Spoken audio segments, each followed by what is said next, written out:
আমার কত লাউ গাছের ডগা মিলেছে দেখুন। প্রত্যেকটা লাউ গাছের ডগাতে দেখুন কত লাউ ধরেছে। দেখুন যেখানে 3টে লাউ ধরেছে, এখানে একটা লাউ, এখানে লাউ, প্রচুর লাউ ধরেছে, এখানেও লাউ ধরেছে। দেখুন এখানেও লাউ ধরেছে। নমস্কার, মৌসুমী ব্লগ অ্যান্ড ভিলেজ ফুডে আপনাদের সবাইকে স্বাগত জানিয়ে আবারও চলে এলাম একটি নতুন রেসিপি নিয়ে। আজকে টক কুলের আচারের রেসিপি আপনাদের সাথে শেয়ার করব। আপনারা তো কুলের আচার বাড়িতে বানান, কিন্তু আমি কিভাবে কুলের আচারটা বাড়িতে বানাই সেটাই আপনাদের সাথে শেয়ার করছি। আপনারা প্লিজ পুরো ভিডিওটা প্রথম থেকে শেষ পর্যন্ত দেখবেন আর আমার সঙ্গে থাকবেন। চলুন তাহলে আচারটা তাড়াতাড়ি করে তৈরি করে ফেলি।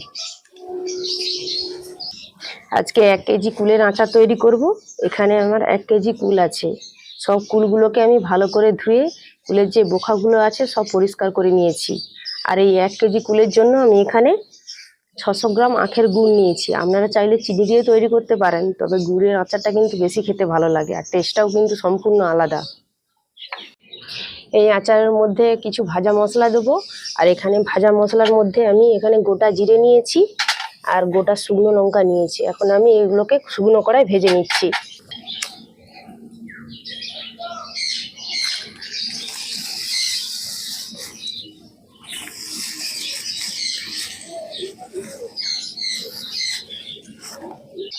উনুনটা ধরে গেছে, এবার কড়া বসিয়ে দিচ্ছি।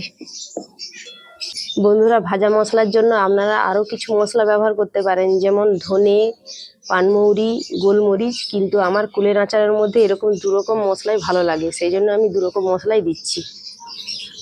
কড়া গরম হয়ে গেছে, প্রথমে গোটা শুকনো লঙ্কাগুলোকে ভেজে নিচ্ছি।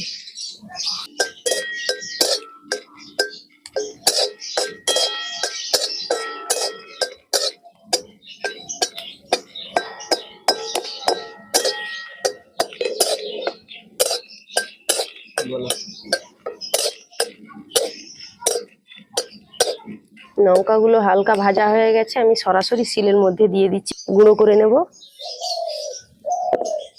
এবার গোটা জিরা ভেজে নিচ্ছি।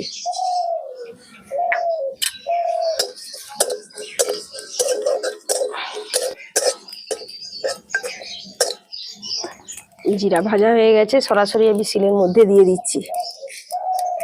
এবার এই মশলাগুলোকে আমি গুঁড়ো করে নিচ্ছি।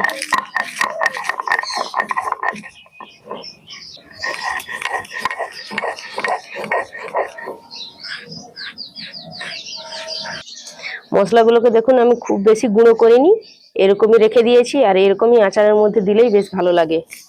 এখন একটা বাটির মধ্যে তুলে নিচ্ছি।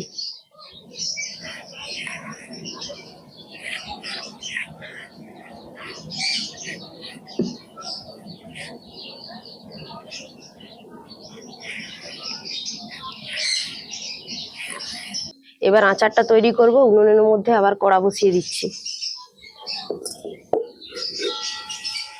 এবার কড়ার মধ্যে দিয়ে দিচ্ছি সরষের তেল।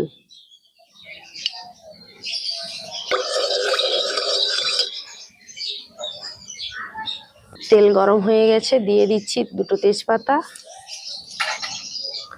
2টো গোটা শুকনো লঙ্কা, আর দিয়ে দিচ্ছি 5 ফোড়ন।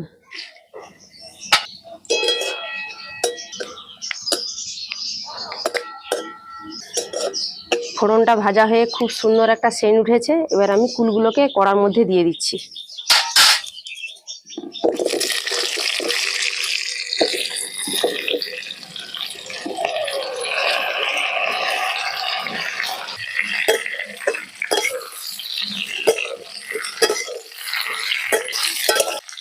এবার ফোড়নের সঙ্গে আমি কুলগুলোকে নেড়ে চেড়ে একটু ভাজা ভাজা করে নিচ্ছি।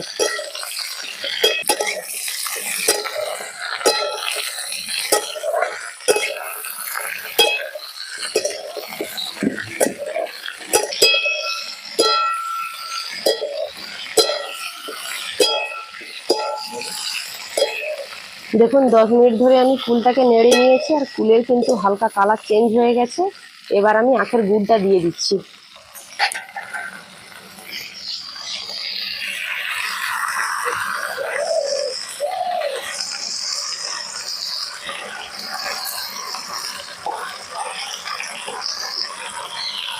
এই কৌটো ধুয়ে অল্প করে একটু জল দিয়ে দিচ্ছি যাতে গুড়টা তাড়াতাড়ির মধ্যে গলে যায়।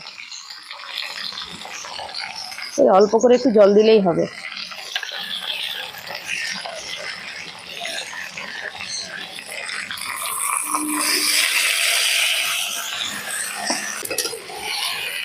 আবারও নেড়ে চেড়ে ভালো করে গুড়টাকে কুলের সঙ্গে মিশিয়ে নিচ্ছি।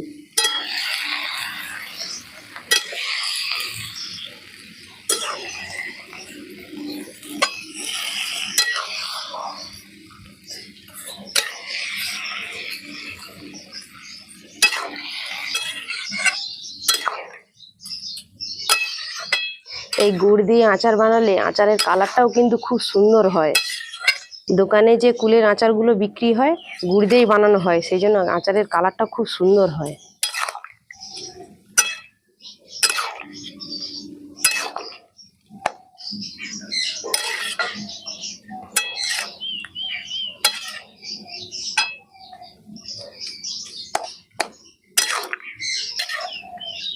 সম্পূর্ণ গুড়টা দেখুন গলে গেছে। এবার আমি কুলগুলোকে গুড়ের সঙ্গে 20 মিনিট ধরে ফুটিয়ে নিচ্ছি। কুলটা অনেকটাই নরম হয়ে যাবে আর আচারটাও কিন্তু খেতে খুব ভালো লাগবে। পরিমাণ মতো আমি লবণ দিয়ে দিচ্ছি। তো সাদা নুনের থেকে আচারের মধ্যে বিট লবণ দিলে স্বাদটা আরও ভালো লাগে, সেই জন্য আমি বিট লবণটাই দিচ্ছি।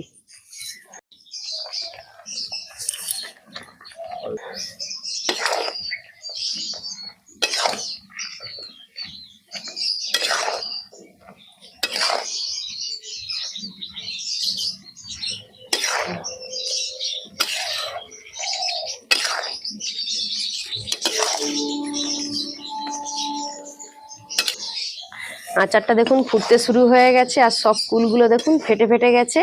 আর এই ফেটে ফেটে গেলেই কুলের ভেতরে ঝাল মিষ্টি লবণ ভালোভাবে ঢুকে যাবে আর আচারটাও কিন্তু খেতে খুব ভালো লাগবে।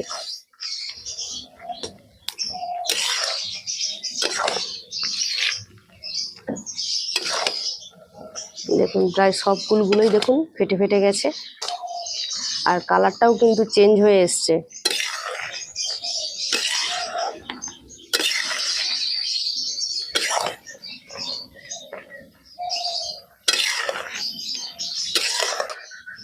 আচারটা প্রায় 15 মিনিট আমি ফুটিয়ে নিয়েছি আর 10 মিনিট ফুটিয়ে নেব। তো আচারটা যাতে বেশি দিন সংরক্ষণ করা যায় আমি এখানে ভিনিগার নিয়েছি, এখানে 2 চামচ ভিনিগার আছে, আমি দিয়ে দিচ্ছি।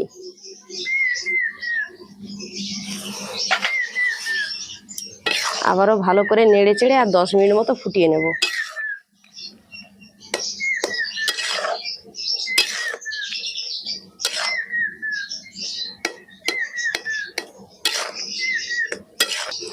দেখুন আচারের কালারটা দেখুন কত সুন্দর এসছে। যেমন দোকানে কুলের আচারের কালার হয় ঠিক সেরকমই হচ্ছে দেখুন।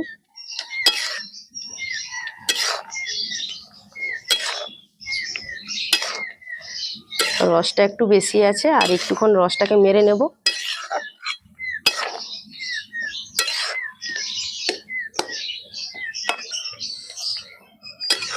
ফুটতে ফুটতে দেখুন কুলের কালারটাও কিন্তু চেঞ্জ হয়ে গেছে, দেখুন একটা কালো কালো ভাব হয়ে গেছে।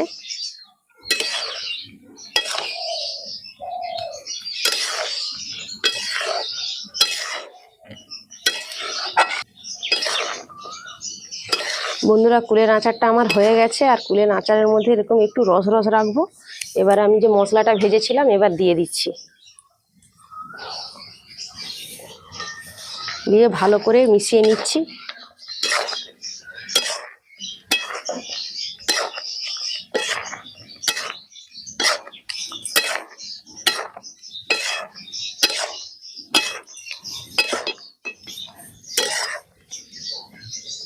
কুলের আচারটা পুরো রেডি, এবার নামিয়ে নিচ্ছি।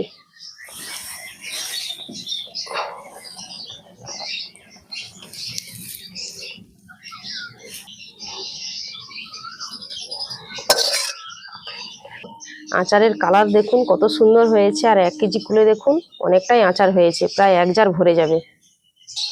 কুলের আচারটা খুব গরম আছে, ঠান্ডা হয়ে গেলে আমি কাঁচের জারের মধ্যে ভরে নেব। আর আপনারাও যখন বাড়িতে আচার বানাবেন সবসময় কাঁচের জারের মধ্যে ভরে রাখবেন। আর কাঁচের জারের মধ্যে ভরে রাখলে আচারটা অনেক দিন পর্যন্ত ভালো থাকে। তো আজকে ভিনিগার দিয়েছে, এই আচারটা 1 বছর পর্যন্ত রাখা যাবে, নষ্ট হবে না।